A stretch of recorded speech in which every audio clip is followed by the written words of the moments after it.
Do you want to stand out on LinkedIn? Showcasing your projects can help potential employers, clients, and collaborators see what you're truly capable of. Whether it's a work project, freelance gig, or personal passion, adding projects to your LinkedIn profile can boost your credibility and attract more opportunities. Let's dive in on how you can do it. First, go to LinkedIn and go to your LinkedIn profile. Find the Add section and click it. Go and find the Recommended section. Go to Add Projects and add the project name. For example, Streamline Projects. And make sure to include a description, an informative description about this project, and include or add the skills that is relevant for this project.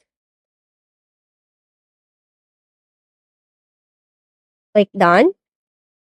If you have a portfolio, case study, or live project link, you can add it in the media where you can add link or upload a photo or video. Make sure to add additional details like the start of the date, or if you're currently working on this project, just click it and include the start date of this project. You can add connections who contributed to this project by clicking to your connections. And here you will see the people that you're connected in LinkedIn and click them if they have helped in this project. Click Done.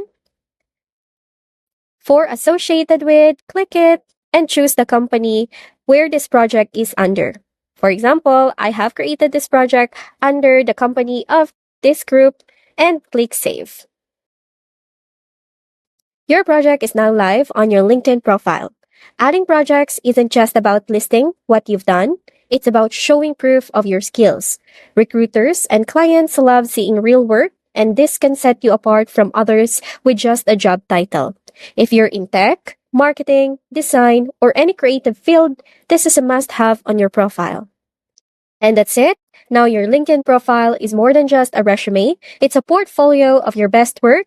If you found this helpful, hit like, share it with someone who needs to see it, and let me know in the comments what project are you most proud of. I'd love to check it out and see you in our next video.